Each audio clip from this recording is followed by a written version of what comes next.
Next on Creepy Canada, an alien encounter that leaves its mark. 700 feet of hell on Earth. No final justice in this former prison, and much more.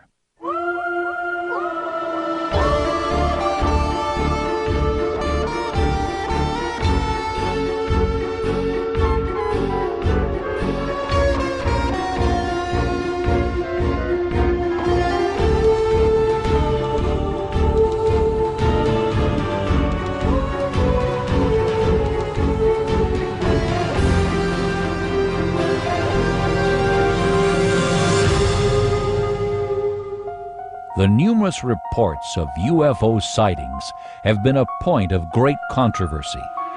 The idea of extraterrestrial visitors traveling from distant planets is instantly dismissed by many. However, the attempted cover-ups of government investigations and the ongoing appearances of these strange craft may lead one to believe that these occurrences are not altogether without foundation. On a normal summer day in May of 1967, reports of a UFO in the community of Falcon Lake, Manitoba began to surface. However, nothing was officially documented. A local handyman was tending to his daily tasks when he was interrupted by a curious sound. He caught a glimpse of a strange craft hovering overhead. And then, in a flash, it disappeared into the sky.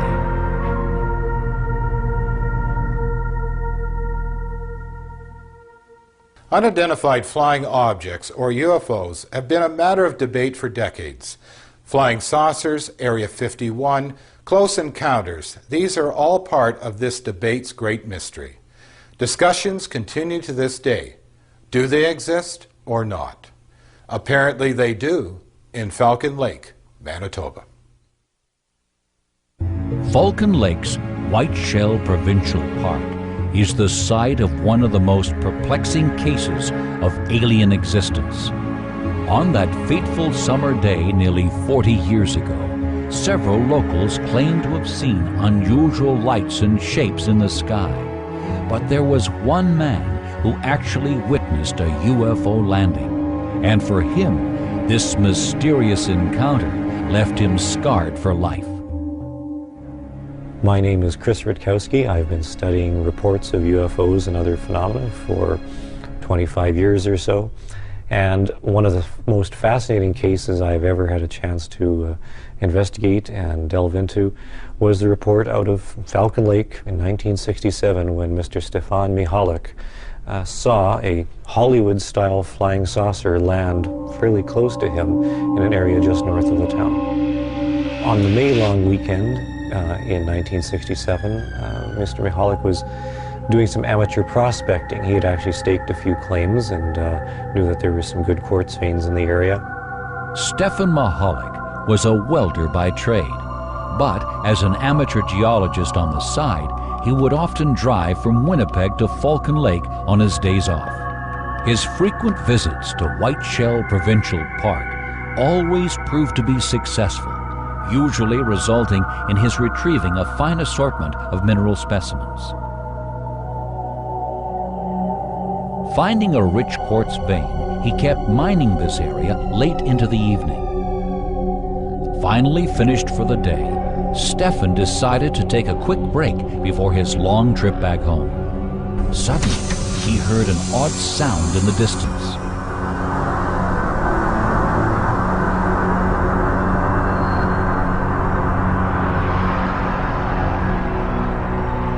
He listened intently, trying to identify the strange noise.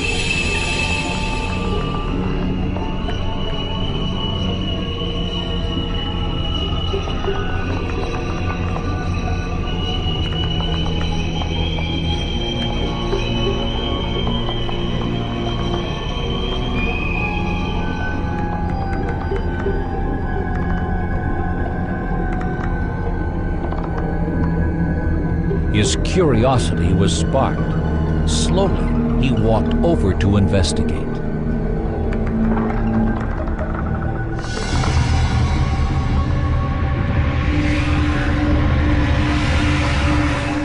As he crept through the brush, he was astonished to see an alien spacecraft. He was even more incredulous when he peered into the interior of the craft, seeing two figures standing in the doorway. Suddenly, the door slammed shut.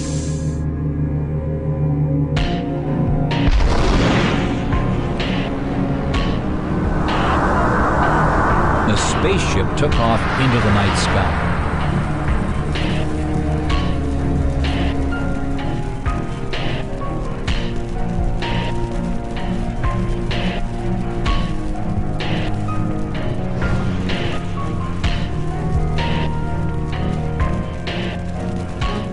Its hasty departure not only surprised Stefan Michalek, but severely burning him with its exhaust as well.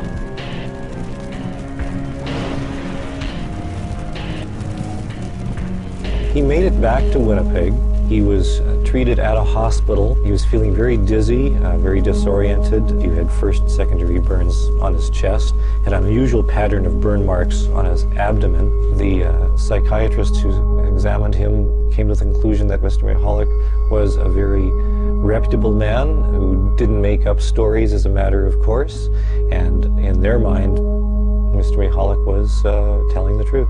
In fact, the police began an intense investigation. The RCMP, the Royal Canadian Air Force, the United States Air Force, a number of other government agencies, they all investigated the case in great detail.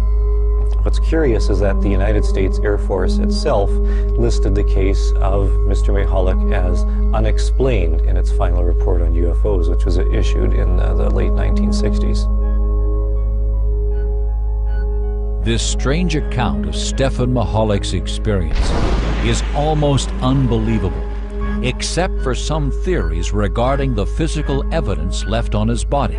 At first, doctors claimed that the burns were the result of a barbecuing accident. However, further diagnosis ruled out that theory, and they were unable to determine the cause of the injury. Stefan has been quite diligent about protecting his anonymity, fearing exposure would subject him to ridicule. He has returned to his normal life, with only a few minor recurring health problems. Perhaps we may never know the reasons for this alien visit, but despite Stefan's injuries, many come to Falcon Lake hoping for just such an encounter. After the break, a former sanitarium treats patients long after death. In Fort Qu'Appelle, Saskatchewan, stands the Echo Valley Conference Center, where haunting memories of the past still echo throughout the building. One staff member received a harsh reminder of the center's tragic history when she entered the kitchen, which had once been a morgue. Out of nowhere, a butcher's knife took on a life of its own, slowly rising from the counter by itself.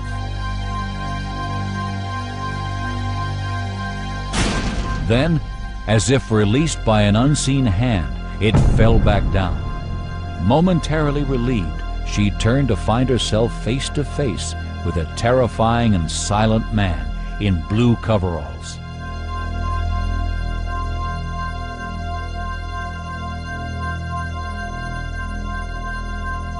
Ignoring her presence, the figure vanished, leaving the woman shaken and once again alone. The Echo Valley Conference Center in Fort Qu'Appelle, Saskatchewan is a beautiful place, but its past was anything but cheerful. As sometimes happens, a building's past may still linger on inside it, occasionally giving terrifying glimpses of what once was. Echo Valley is now a popular location for corporate retreats and private functions.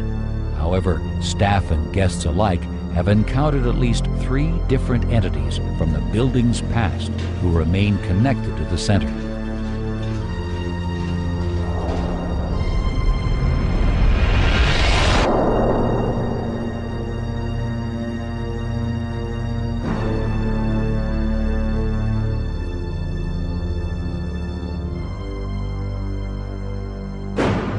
The conference center used to be called the Fort Sanatorium.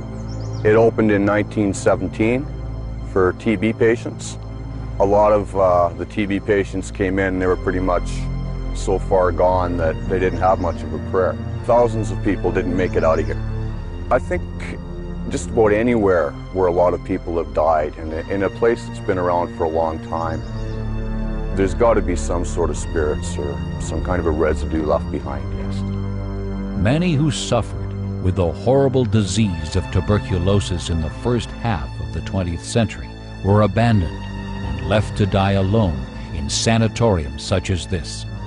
Perhaps it is these lonely souls who, for reasons unknown, seem unable to leave this building, the last place on earth to offer them comfort. One of the spirits seen at the conference center has a particularly tragic story. A staff member heard a crying child and went to investigate. She saw a woman carrying an infant. The mysterious woman walked off in silence, and then the sound of the crying came from behind her.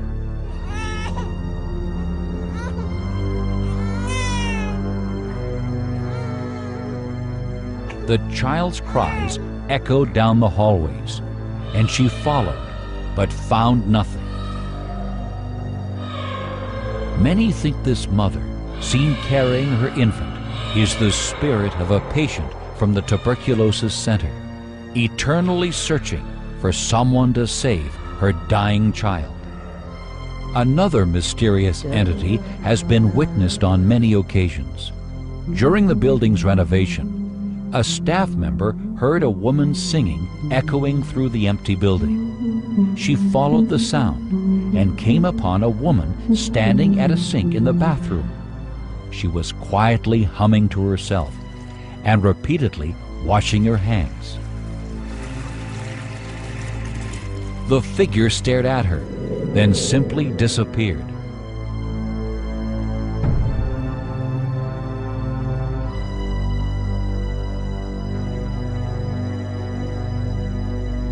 Even more disconcerting was that the sink, which had been full of water moments before, was now bone dry.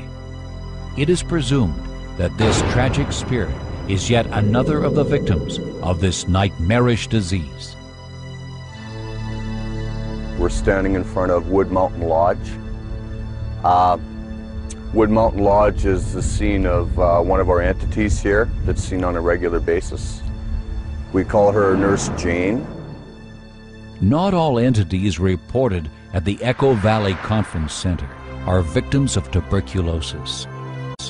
Some spirits may be apparitions of those dedicated workers who risked their own lives in an attempt to heal these sick people. Guests and staff have seen a woman dressed in a 1940s-era nurse's uniform.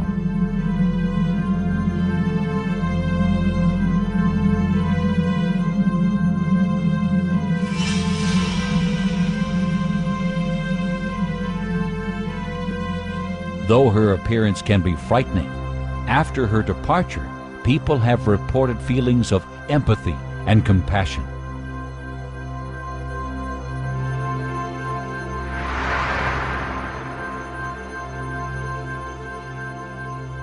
One of our other entities here we call the Blue Man. The Blue Man is seen in almost every building on the complex.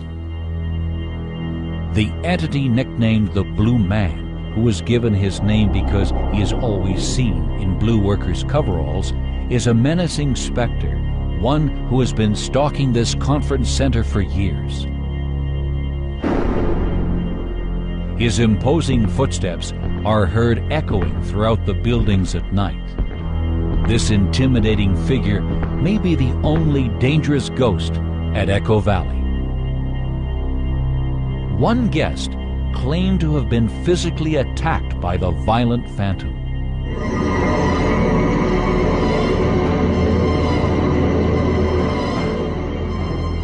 He struggled with this invisible entity until suddenly he found himself released. Many theorize the Blue Man is the spirit of a former hospital employee. The motivations for his violent behavior remain a mystery to this day. Many guests have come and gone, but the Blue Man, the elusive mother, and the mysterious nurse remain. It seems each of these ghosts has a story that they wish to share. As long as the building stays standing, the spirits of the Echo Valley Conference Center will be there, awaiting new arrivals. Up next, paranormal experts take on the ghost of the Blue Tunnel. In St. Catharines, Ontario, paranormal researchers and outdoor enthusiasts alike have discovered a previously unexplored haunted location. This 700-foot passage is known as the Blue Ghost Tunnel. Though the tunnel is off the beaten path, those who venture there are rarely disappointed. A hiker who had heard stories about the mysterious tunnel decided to investigate for herself.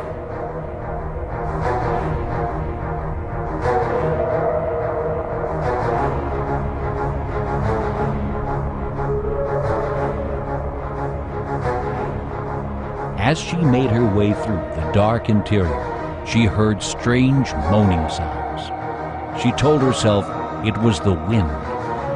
Then she saw a misty blue apparition moving in front of her.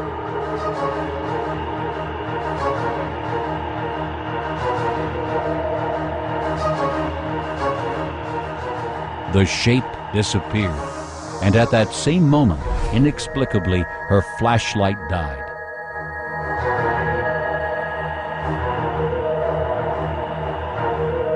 She knew that she had just encountered the spirit of the Blue Ghost Tunnel.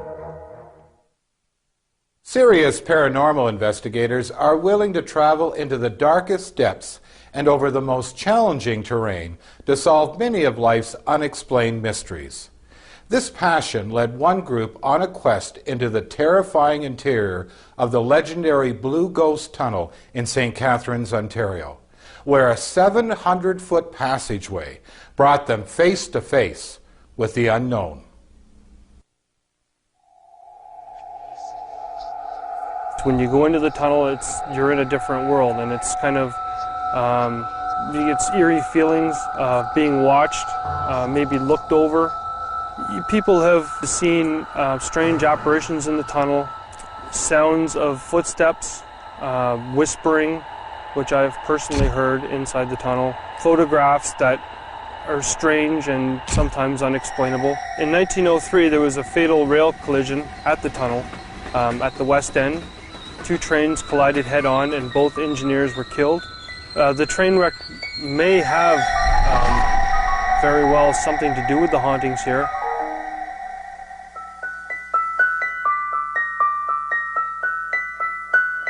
Another hiker came upon the tunnel by chance. He saw a blue spectral figure whirling at the entrance. It moved inside and vanished. Curious, he followed. Many paranormal investigators feel the blue apparition is not the spirit of one particular individual, but rather the manifestation of the many lost souls trapped in the tunnel, trying to remind travelers about the tragic accident that took their lives over 100 years earlier. Suddenly, a strange light appeared, coming directly at the hiker. He swore that for a brief moment he saw a ghostly train pass through the dark tunnel. He quickly turned to leave, wishing he had heeded the warning of the mysterious blue apparition. A paranormal research group volunteered to perform an investigation of the Blue Ghost Tunnel. They brought 2 experienced psychic mediums and an array of night vision cameras and electronic detection equipment. The mediums sensed the spirits of the 2 engineers who had died, although they were not told about the train wreck prior to entering. Do you get anything about an accident? I do get the sensation of those 2 men. One is bleeding, on his face. The other one has blood on his outfit, his clothes. I just had my third flashlight. The bulb just burnt out. I've been having problems with my infrared thermostat tonight for some reason. I've had 2 camera batteries go dead on me, and that doesn't usually happen. Supposedly spirits drain power from batteries, although at this point in time I've never experienced that. This is my first night using this little talisman. When I come in here with it, though, it gives a very negative reaction. It's spinning counterclockwise. The pendulum works similar to what Kate was using with her talisman. It picks up the energy of the spirit. It's definitely not a happy energy. I asked if the spirits here were happy, and it's saying no, they're not happy. There's a sadness definitely in the air. I was just standing there by myself because a lot of the time it's easier to get a reading on the EMF meter, and your light was turned off, and then we started hearing the screaming. I'm guessing there are kids out there playing, but then something else started, a long, high-pitched cry. And turning around here, you said you want to go in further into the tunnel, and I'm just getting a great big no. Stuff is going to start happening as soon as we go down there. They're not happy that we're here this late. There's a banging that we've been hearing down at the end of the tunnel, and it had stopped for a while until we started talking about approaching this area again. As we got closer, it started to bang again, almost as if it was telling us, yes, to come down this way. There's something else down here. It is not human. There's some kind of energy that comes over here at night. Like I said, this is its spot. Comes rushing through the tunnel. I see this big black thing, ugly looking face just flying through the tunnel. Screaming, running right at us. Coming into this place, I don't think any of us expected it to be like this. So much stuff has been happening tonight, and a lot of our equipment's going wonky. Kate and Michelle are feeling a lot of weird things in here. I personally am not psychic, and I'm feeling uncomfortable in here. It's just really odd. Though the group did not make physical contact with the spirits, the medium's psychic impressions and the unusual photographs taken that night offer compelling evidence of paranormal activity in the Blue Ghost Tunnel. Whether the entities are the ghosts of those victims killed in the railway disaster, or some metaphysical energy left by this tragic crash is unknown. Perhaps future investigations will shed some light on this unexplained mystery. Coming up, terror is an art form at this Burnaby Gallery.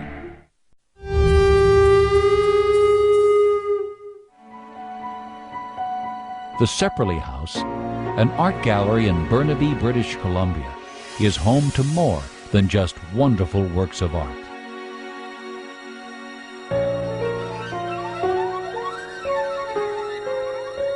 A security guard working the graveyard shift thought he saw a woman walk past him.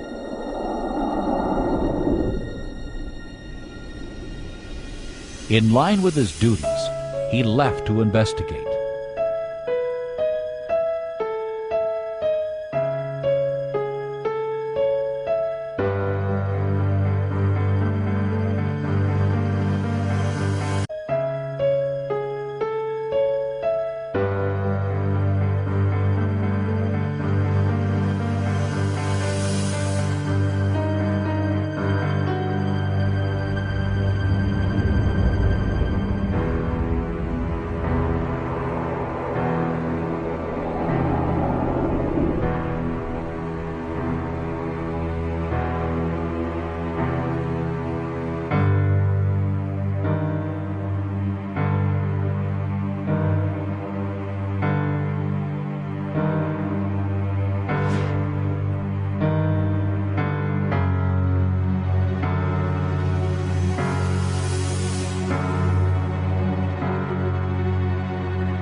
Floor by floor, he checked each room carefully, but found something he'd never quite expected.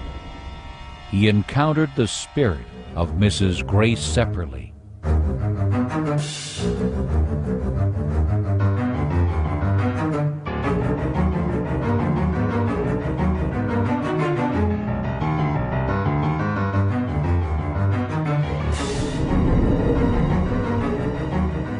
Many other unusual encounters have taken place within the walls of the Sepperly house.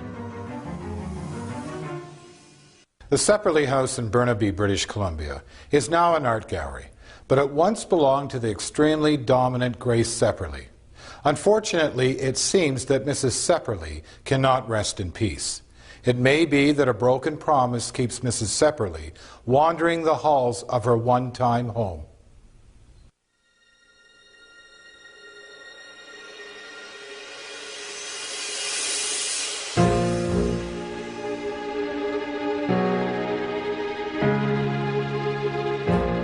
A young employee was working in the gallery. She heard footsteps.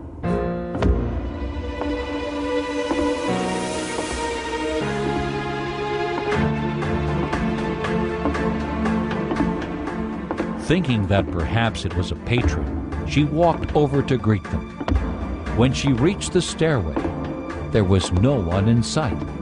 Yet the sound of footsteps were still emanating from above. Curious, the young employee followed the sound up the stairs.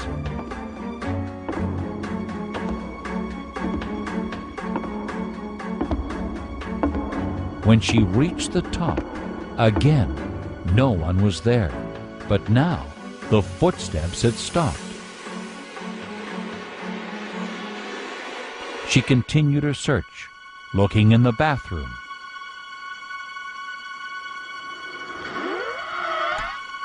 Suddenly, the door slammed shut behind her. She reached for the knob, but couldn't open it. Something or someone was preventing it from opening. And then, just as she felt a presence behind her, the spirit of Mrs. Sepperly appeared. She struggled with the door. Finally managing to open it, the young employee ran in fear.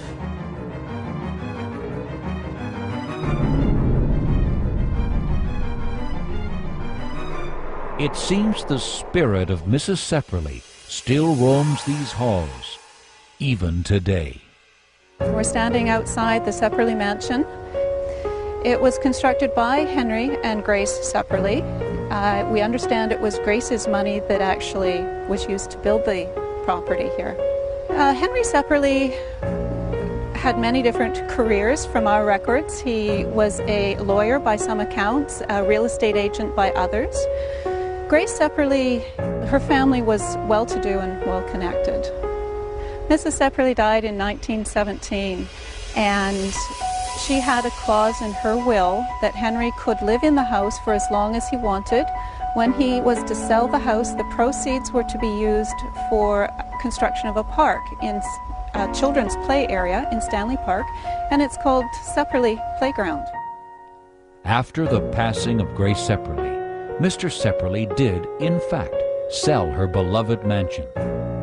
However, rumor has it that after the sale, Grace's wishes for charity went unfulfilled by her husband, who donated only a small portion of the proceeds to the park.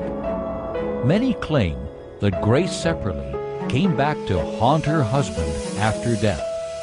She was not happy that this provision in her will was taken so lightly.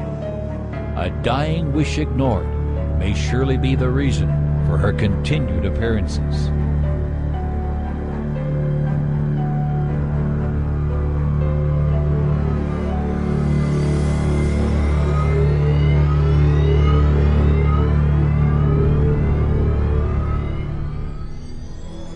A patron came to the Sepperly House Gallery to see a local exhibit. However, while admiring the carefully placed photos on the wall, he felt a presence. The lights around him began to flicker, and when he turned, he saw the ghost of Mrs. Sepperly.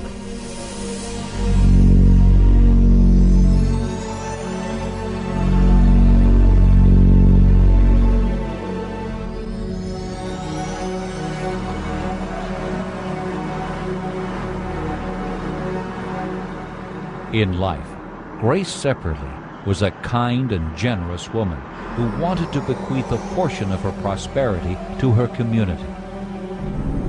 One can only wonder if her husband had fulfilled her dying wish, would her restless spirit still roam the halls of her past home, the mansion which should have been the means to realize her dreams. When we return, a murdered woman finds a shortcut to redemption.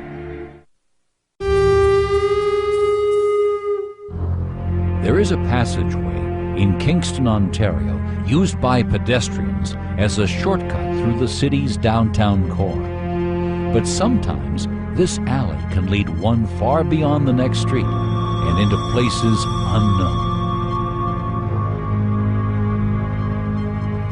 As a man walked through the alleyway, he felt someone or something brush past him.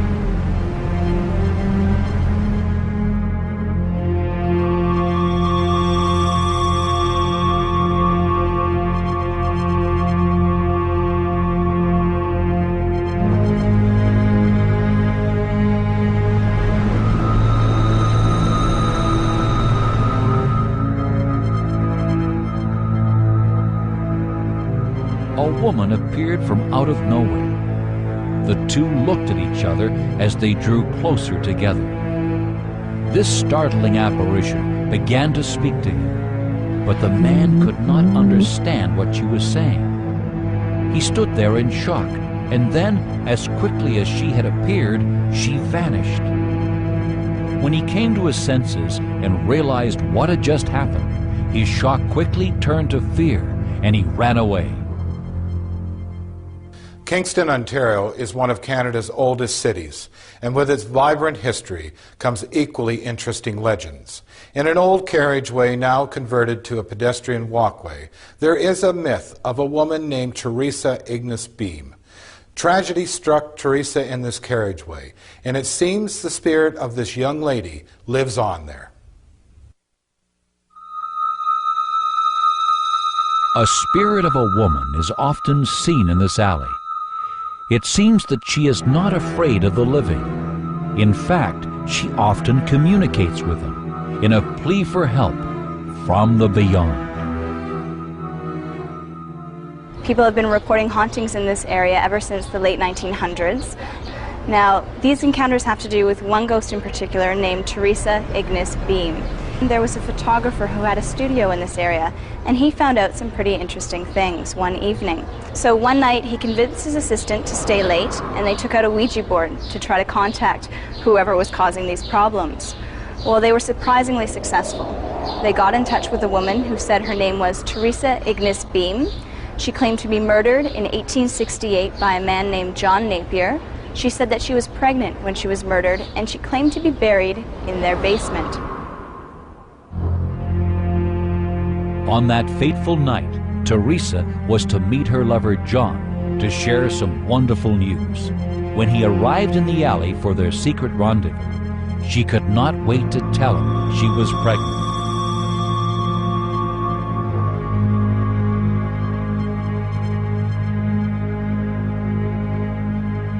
John did not take the news well, thinking only of his social standing. He was a successful entrepreneur who was already married with children. It would be disastrous for his philandering and incestuous affair to be exposed in the community, for not only was Teresa his secret lover, she was also John Napier's aunt. As Teresa told her nephew of her passion for him and how she believed this child to be a blessing, his temper flared. In a fit of rage, he gripped her neck and slowly squeezed the life from her.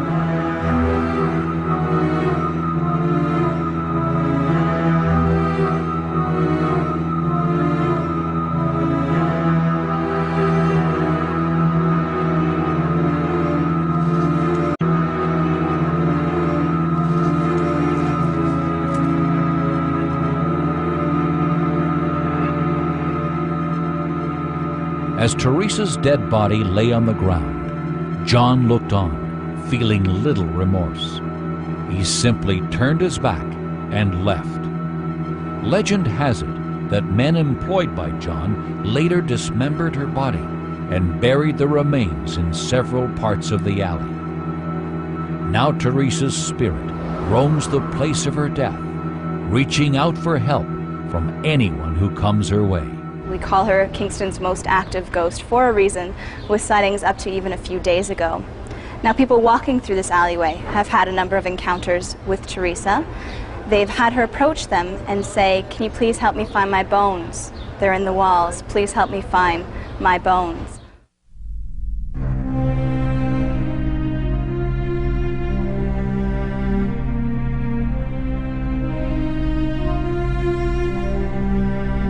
When a young lady entered the alley, she heard what sounded like several people whispering coming from behind her. But when she looked, no one was there. Suddenly, an intense and horrible feeling came over her. She couldn't breathe. It was as if she were being choked.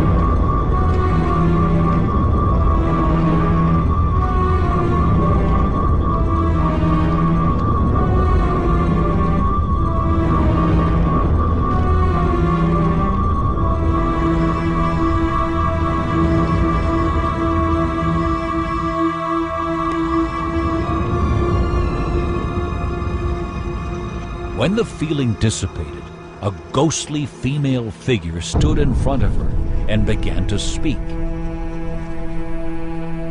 The apparition began to tell the frightened woman the story of her murder, asking her for help to find her scattered bones.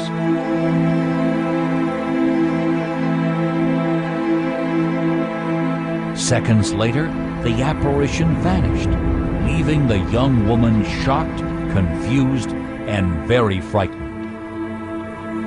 Some say that Teresa returns to the spot of her murder as a result of never having been given a proper Roman Catholic burial, while others believe that she returns to this alley mourning the loss of her unborn child.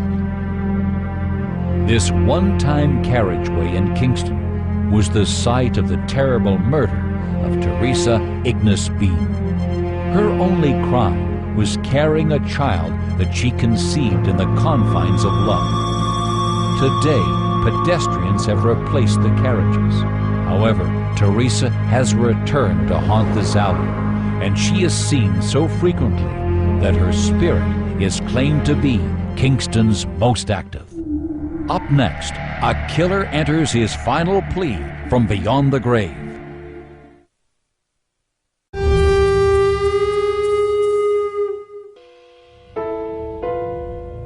At this New Brunswick City archive, which was once a prison, history seems to live on, uninterrupted by death.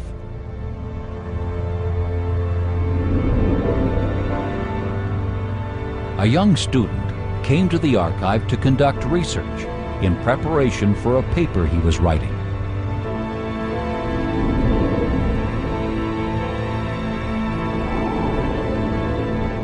Sifting through the records, he felt as if he was being watched.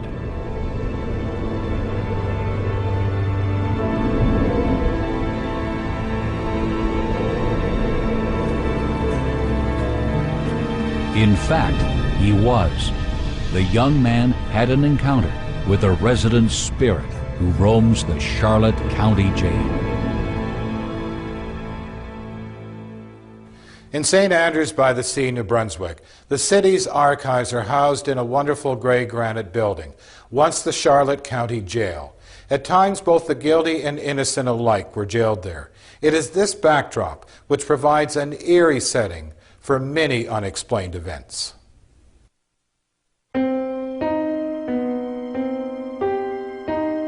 In the early 1800s, Thomas Dowd was employed as a farmhand by Mr. Thomas Ward and his young wife Eliza. Dowd was responsible for tending to the homestead, and some say that he took his job too literally and was believed to be having an affair with Eliza.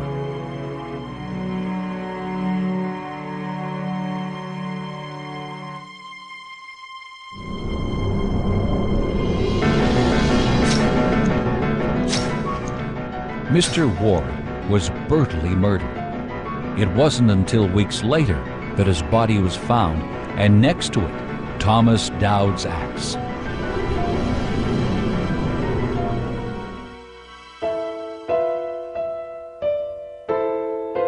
Dowd was charged and convicted of the horrific killing. While in prison, he received letters from Eliza, who had also been arrested and charged with conspiracy to commit murder. But Dowd would be the one to die for the crime.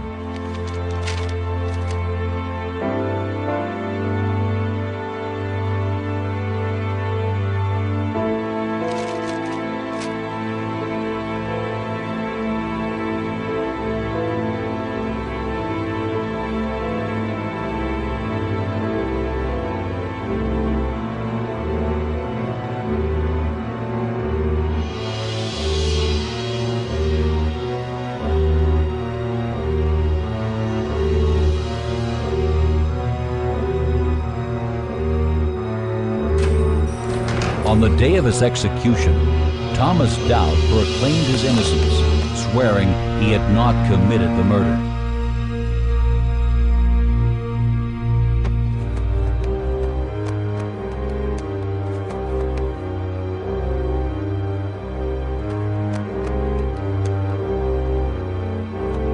But nevertheless, he was hung for the violent crime against Mr. Ward.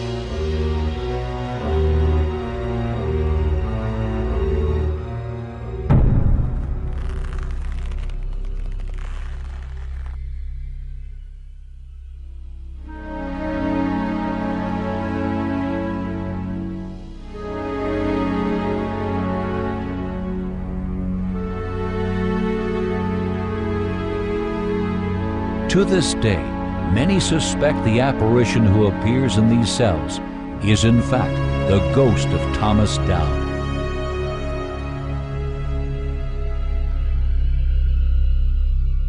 The cell that Mr. Dowd stayed in, which is right beside me here, has had unusual things happening in it. It actually, in September, which is the anniversary of Mr. Ward's death, there's a blue light that comes into the cell. And people believe that it to be writing, "I'm innocent, I'm innocent." The actual hanging, as I said, for him took place in 1879. The last known spotting that we know of for the actual writing on the wall is in the early 80s.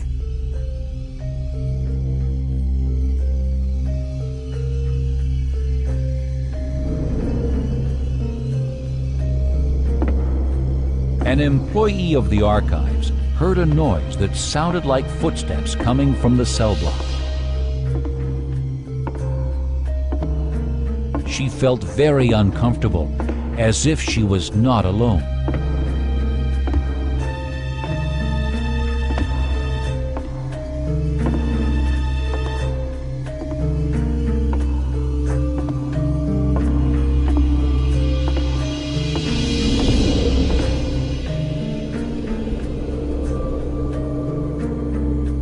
When the woman entered the area that once was Thomas Dowd's cell,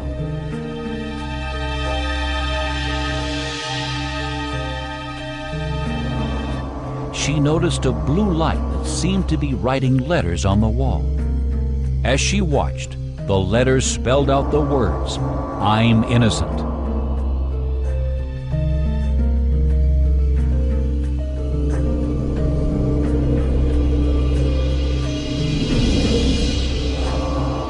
Over the years, numerous people have witnessed this peculiar blue light, and some sightings date back to the prison days before the building was converted to the city archives in 1982.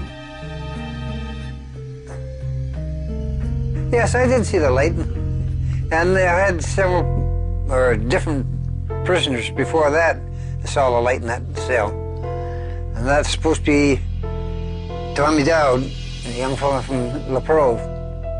He's supposed to have murdered this man, but according to all the rumors, he didn't do it. Rumors continue to circulate, proclaiming Eliza to be the true murderer. Often, it seems as though spirits become inextricably bound to the place of their death. Could this mean they have unfinished business? Thomas Dowd's proclamations of innocence reverberate through this place even today, convincing many that a person's need for justice and closure doesn't necessarily die when they do.